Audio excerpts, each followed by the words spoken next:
Hey guys, Scott with Heritage Farms, Texas. Well, we are showing you the leveled 2019 HD2500 heavy duty Chevy.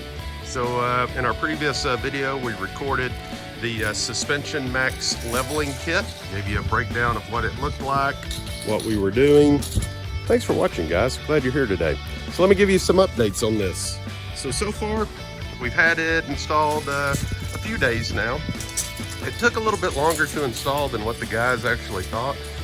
They anticipated it was going to take, 4 hours based upon the instructions from Suspension Max. It actually took them closer to almost 7 hours. They really struggled with it. I mean, there's a lot to it. You have to put differential spacers in. You have to put new studs on the shock absorbers, then shock spacers in.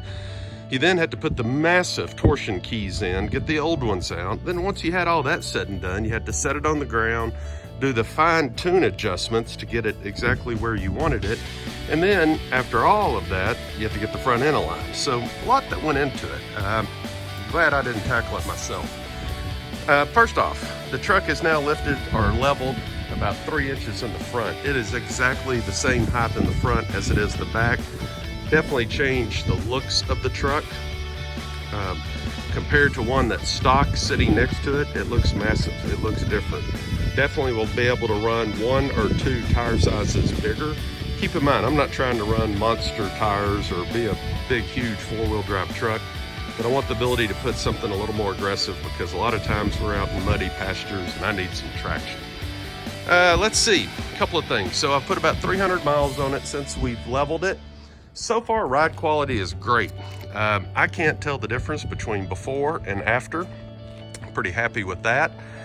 Gas mileage, according to the computer, we're still getting somewhere around 15 in the city and as high as 19 on the highway. If I was doing longer trips, I'm pretty confident it would get 20 on the highway.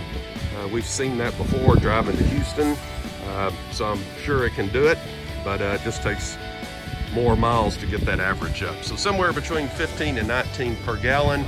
It really didn't seem to impact the mileage all that much on this. So I'm gonna show you a couple of things. If you remember in my last video, we were about 40 in the front and now we're right at 43 in the back. Previously, we were at 43 and guess what? Right now, we're roughly right at 43. So it's right where it's sticking. It's kind of interesting. The other side of the truck is slightly lower. Show you a couple of things on this. Here's my biggest concern. One thing about Suspension Max, you can adjust the keys to get different ride heights. Well, I told the main mechanic, the owner of the mechanic shop, that I wanted a 2 to 2.5 inch range.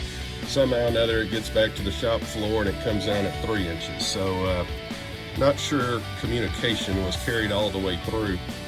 So I'm a little disappointed in that, but one point they made is that after driving this a little while, it's going to settle some more. Suspension Max recommends that you be able to get at least a pencil underneath this bump stock and there, because your worst case scenario is you've got your A-arm at a little bit of an angle now, so you got to make sure you keep this thing greased really well. But one thing I'm very pleased with is down here, and that's the driveline boots and the drive shaft. Notice the angle is actually very durable. What you don't want is this right down here being at a severe angle. So that's one great thing about the Suspension Max leveling kit is that it had differential spacers to keep that.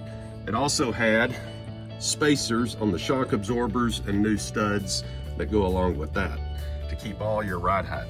It rides great. My only fear, your upward travel is good, but your downward travel, if I hit a major pothole, it could make a pretty good thud and really jar the you-know-what out of you.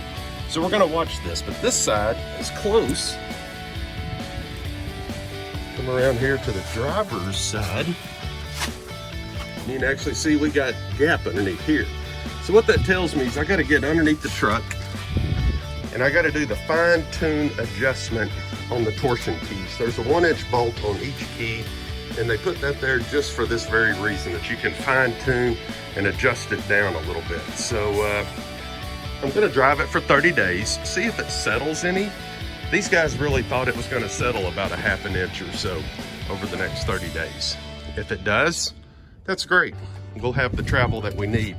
If it doesn't, we'll put a little work on it.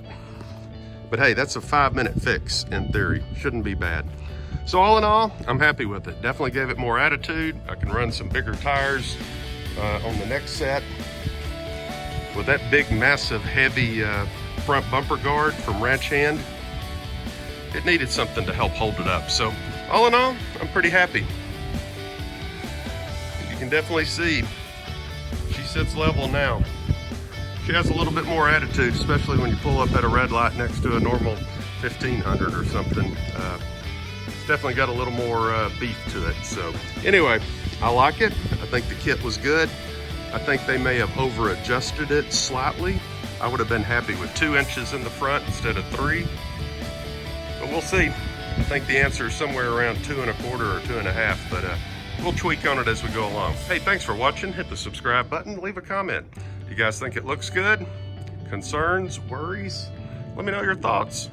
Hey man, if you haven't subscribed, please subscribe. Ring the bell. Glory be to God. Thanks guys.